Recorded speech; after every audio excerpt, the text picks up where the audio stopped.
이사야 40장 31절 주신 하나님 말씀 제가 봉독해 올리겠습니다. 오직 여호와를 앙망하는 자는 새 힘을 얻으리니 독수리가 날개치며 올라감 같을 것이요 다른 박질하여도 곤비하지 아니하겠고 걸어가도 피곤하지 아니하리로다. 아멘. 한국인들이 좋아하는 복음 성가 가운데 당신은 사랑받기 위해 태어난 사람이라는 조금 긴 제목을 가진 찬양이 있습니다.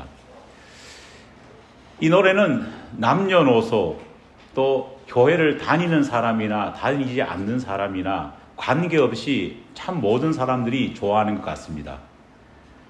그래서인지 일반 가수들도 음반을 내면서 이 노래를 편곡해서 그 음반 속에 집어넣는 것을 저는 종종 봅니다.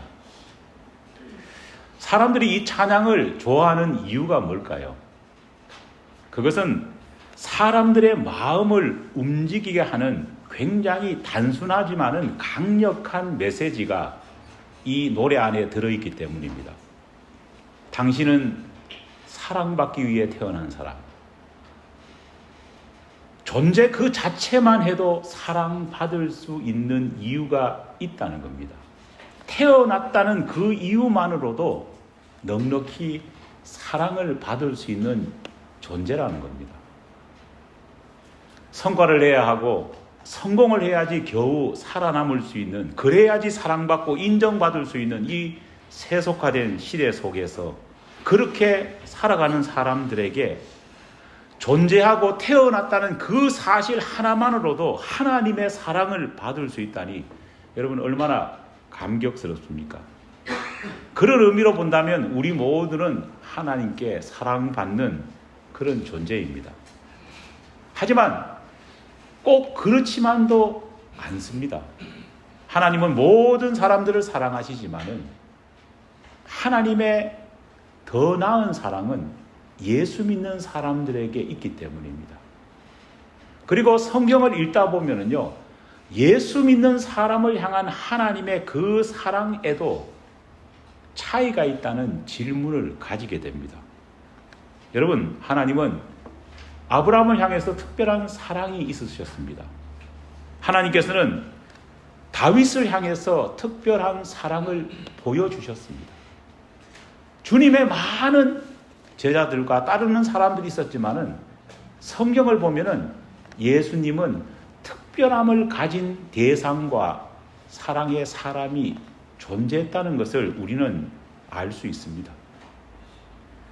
왜 하나님께서는, 왜 예수님께서는 특별히 사랑하는 사람이 있었을까요? 그 이유를 오늘 사도 요한이 자기 자신의 삶을 통해서 명확하게 우리에게 보여줍니다. 요한은 원래 사람들이 좋아할 만한 성격이 절대 아니었습니다. 제가 요한복음을 읽고 복음서를 읽을 때 사도 요한의 모습을 보면은요, 만약 요한이 여자였다면은 저는 절대로 이런 사람과 결혼하지 않을 겁니다. 그만큼 밥맛의 사람입니다. 예수님은 그와 그의 형 야고보에게 보아느게라고 하는 별명을 붙여주셨습니다. 이 뜻이 뭐냐? 우레의 아들이라는 별명입니다. 둘 다 성격이 장난이 아니었습니다. 성격은 급했고 또한 과격했습니다. 우리가 기억하는 사건이 있습니다. 예수님과 제자들이 사마리아 지방을 지나가고 있을 때 일이었습니다. 사마리아 사람들이 예수님과 제자들을 환영하지 않았습니다. 오히려 홀대하고 질시했습니다.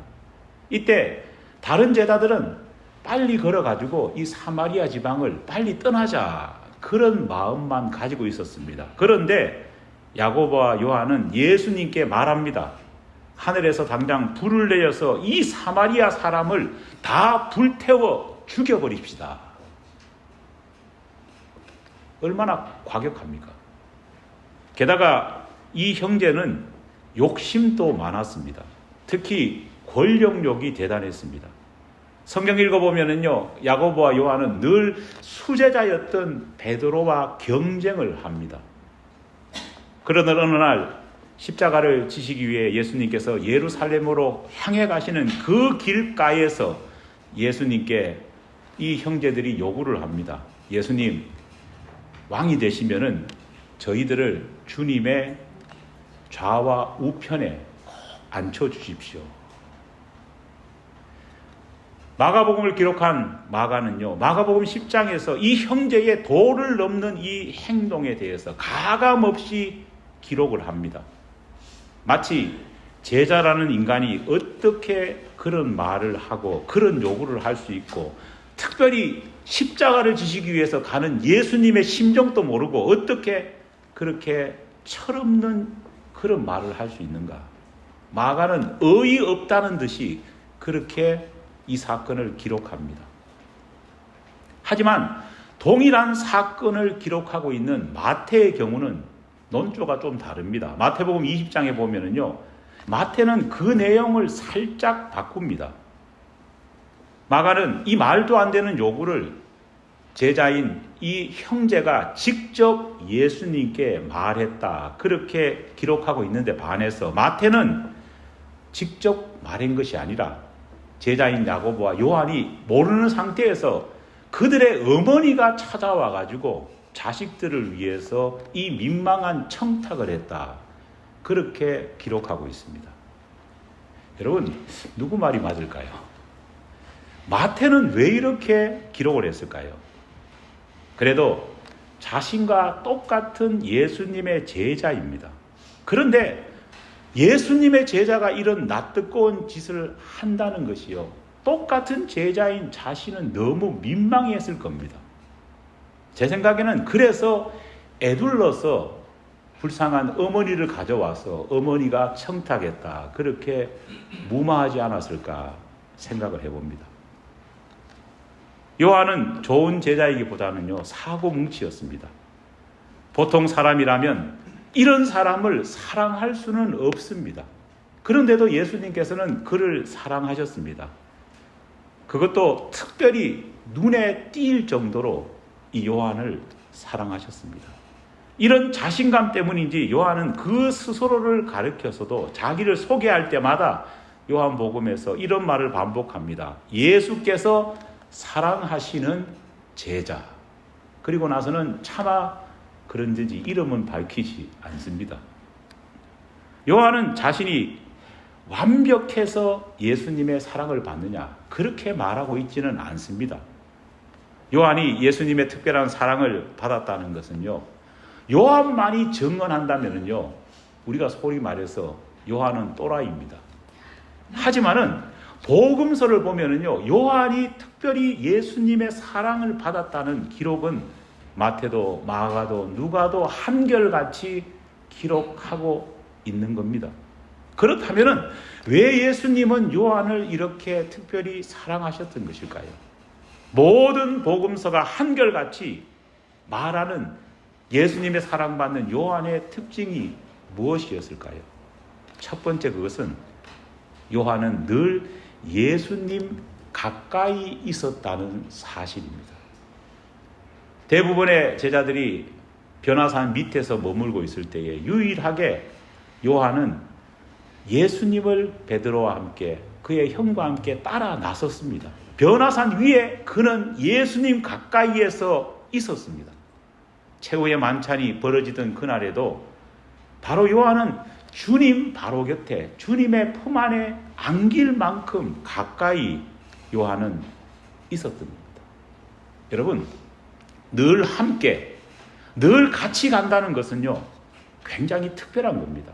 늘 함께, 늘 같이 간다는 것만큼요, 의미 있는 일도 없습니다. 여러분, 아내와 남편이 왜 특별합니까? 원수기 때문에? 아닙니다. 아내와 남편이 특별한 이유가 뭐냐? 그것은 늘 함께, 늘 같이 있기 때문에 아내와 남편이 특별한 겁니다. 보기 싫어도 같이 있고 살기 싫어도 같이 있는 것이 바로 아내와 남편입니다. 예수님께서 요한을 특별히 사랑하신 이유는 그가 주님 곁에 늘 함께, 늘 가까이, 늘 같이 동행하는 제자였기 때문입니다. 요한복음 14장 21절입니다. 나를 사랑하는 사람은 아버지께 사랑받을 것이고 나 또한 그를 사랑할 것이며 나 자신을 그에게 드러낼 것이다. 여러분, 우리가 잊지 말아야 될 것이 하나 있습니다. 우리 예수님은 신성을 가지신 하나님이십니다. 믿습니까? 하지만 우리 예수님은 동시에 우리와 똑같은 인성을 가지신 완전한 사람이십니다. 다시 말해서 우리 예수님은 우리 마음과 똑같은 인성, 똑같은 마음을 가지고 계신다는 겁니다. 여러분, 인간에게는요, 인간 본성이라는 것이 있습니다. 저에게도 있고 여러분에게도 다 인간 본성은 있습니다. 하지만 인간 본성은요, 별로 다르지 않습니다. 똑같습니다. 어떤 인간 본성이 있느냐? 나를 사랑해 주는 사람을 나도 어떻게 한다고요? 사랑해 줍니다. 만고불변의 진리입니다.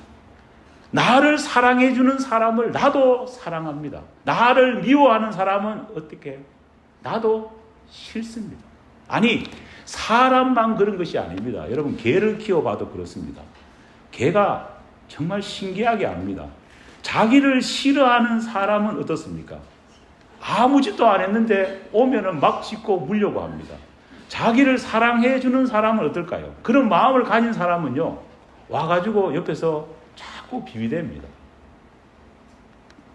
나를 사랑해 주는 사람을 나도 사랑하고, 나를 미워하는 사람은 나도 미워하는 것이 바로 인간 본성입니다. 요한을 향한 예수님의 사랑의 진면목은요, 바로 이 인성에 있는 것입니다. 요한은 예수님을 사랑했던 사람입니다. 그렇기 때문에 예수님께서도 요한을 사랑하셨습니다. 나를 사랑하는 사람은 아버지께 사랑을 받는다는 말이 뭘까요? 나를 사랑하는 너를 나도 사랑한다. 그런 말씀인 것입니다. 예수님은 십자가를 지신 이후에 죽으십니다. 예수님이 십자가에서 죽으시고 사흘이 지나던 어느 날이었습니다. 새벽 공기를 가르면서 죽어라고 뜀박질하는 두 남자가 있었습니다. 말 그대로 이 두 남자는요, 전력 질주를 하고 있었습니다. 두 사람은 어디로 달리고 있었느냐? 바로 예수의 무덤을 향해서 전속력으로 달려가고 있었습니다. 마치 금메달을 놓고 마지막 결승선을 앞두고 죽어라고 뛰는 육상 선수와 같이 그렇게 달리고 있었습니다. 서로 예수님의 무덤에 더 빨리 도착하기 위해서 달리고 또 달렸습니다. 사건의 발단은 이렇습니다. 막달라 마리아가 새벽에 예수님 무덤을 찾아갔다가 예수님 무덤을 막고 있는 돌이 치워진 것을 봤습니다. 막달라 마리아가 너무 놀랐습니다. 누군가 우리 주님의 무덤에 손을 댔구나. 우리 주님의 무덤에 손이 탔구나. 그 생각을 하니까요, 놀라서 제자들이 있는 곳으로 달려와서 이 사실을 알렸습니다. 막달라 마리아가 이 말을 하자마자 베드로와 요한은 갑자기 무덤을 향해서 달려가기 시작했습니다. 비록 돌아가셨지만은 예수님이 걱정이 되었기 때문입니다. 누가 뭐래도 예수님을 향한 사랑은요, 이 두 사람이 대단했다는 것을 알 수 있습니다.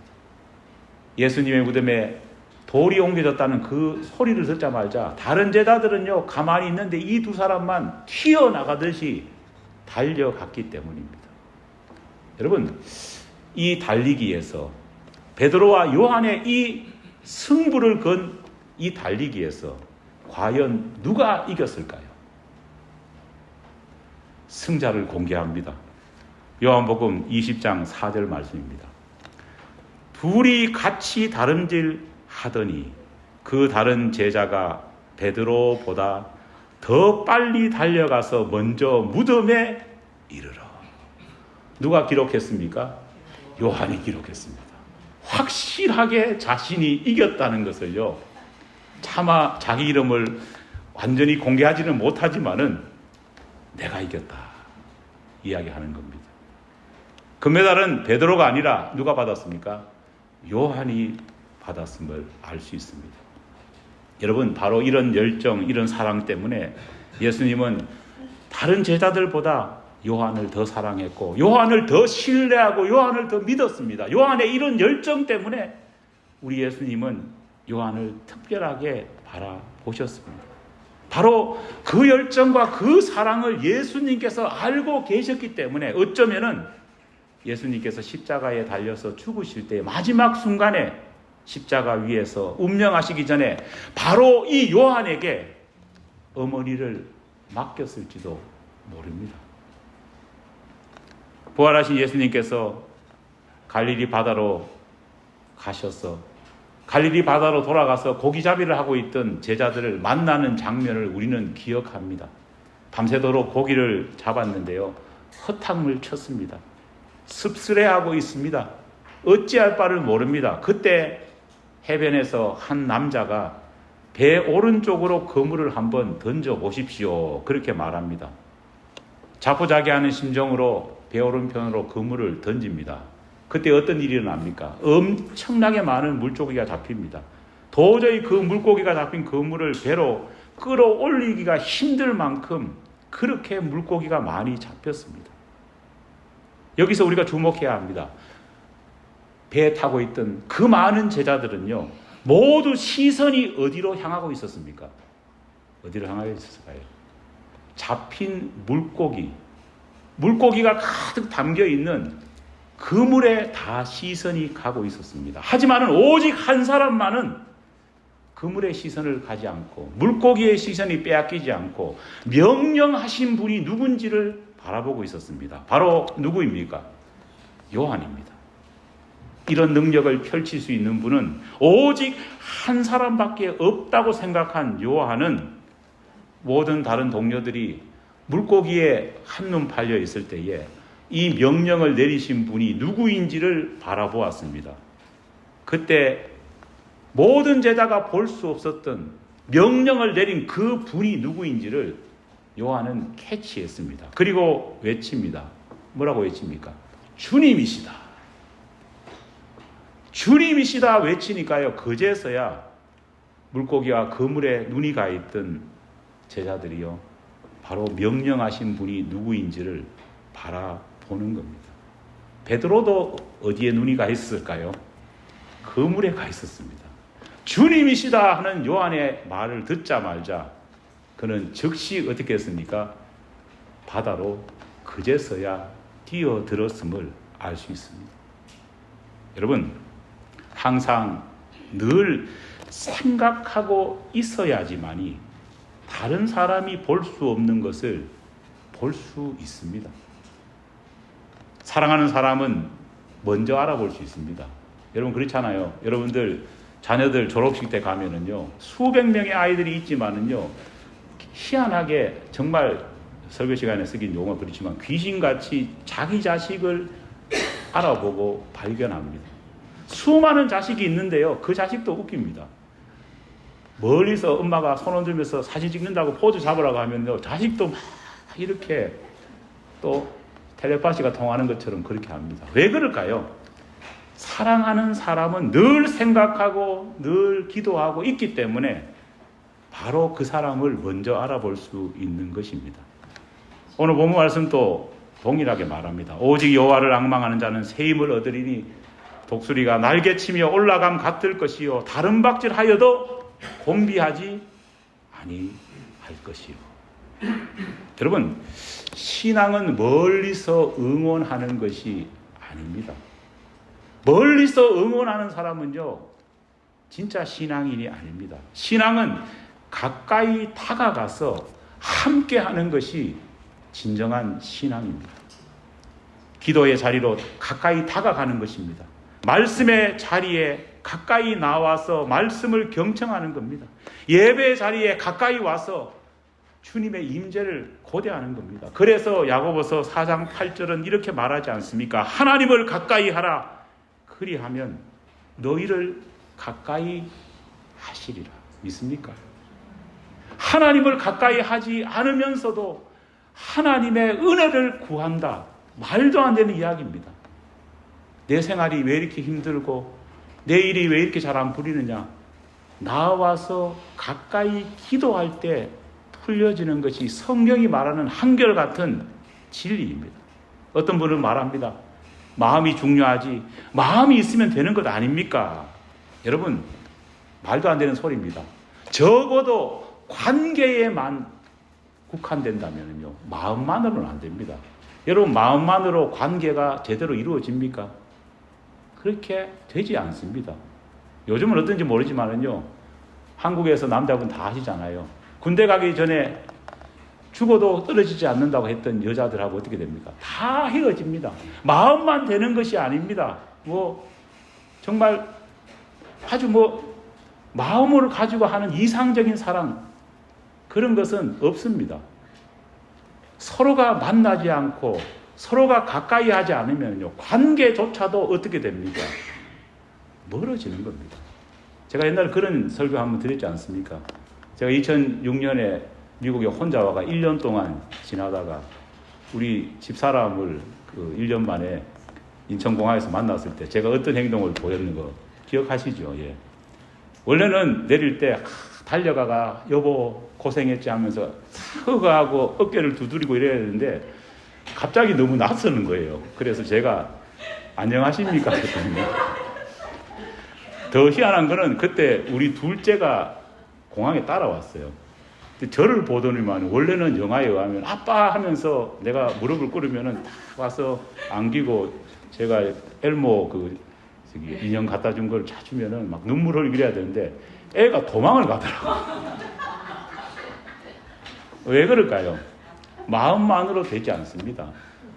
저도 열심히 저희 집사람한테 없는 돈 옛날에는 다 카드를 사가지고 국제전화 다 걸고 전화했습니다. 하지만은 전화로도 안 되는 서먹함이 있습니다. 왜 그럴까요? 관계만은요, 가까이 해야 됩니다. 가까이 하지만 관계가 이루어지지 못합니다. 부부도 그렇고 친구도 그렇습니다. 주님과의 관계도 마찬가지입니다. 몸이 움직여야지 마음도 따라갑니다. 그래서 예배가 중요합니다. 그래서 기도가 중요합니다. 그래서 교회 공동체가 여러분 중요합니다. 좋은 교인, 믿음이 신실한 교인이 어떻습니까?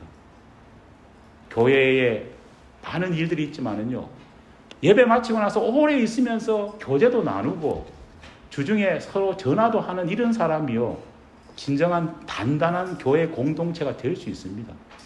본인 스스로가 그렇게 노력하지 않으면요, 어떤 공동체에도 똑바로 붙어 있을 수가 없는 것입니다. 오늘 여러분에게 묻고 싶습니다. 우리는 무엇을 향해 달리고 있습니까? 요한은 빈 무덤을 향해 달렸습니다. 왜 그랬느냐? 예수님이 걱정이 되어서 우리 주님 뵙고 싶어서 우리 주님이 어떻게 됐는지 너무 걱정이 되어서 달리고 또 달렸습니다. 그래서 그는 누구보다도 먼저 우리 주님이 남기신 흔적, 스티그마를 볼 수 있는 특권을 가졌습니다. 우리 역시도 우리 주님을 향해서 달려갈 때에 우리 주님과 가까워질 때 우리 주님이 우리에게 보여주시는 스티그마, 흔적을 볼 수 있는 것입니다. 그래야지 우리가 체험 있는 신앙이라 말하지 않겠습니까? 단순히 주님 사랑을 더 얻기 위해서, 경쟁하기 위해서 그렇게 하라는 것이 아닙니다. 사랑은 다시 말하지만 관계입니다. 관계는 실제 몸으로 가까워져야지만이 진정한 관계, 깊은 관계로 나아갈 수 있기 때문입니다. 사랑하는 여러분, 요한처럼 우리 주님을 향해 나아가는 그 절실한 달리기가 멈춰지지 않는 우리 교회, 우리 공동체가 되기를 간절히 축복합니다. 이 시간 우리 같이 기도하겠습니다.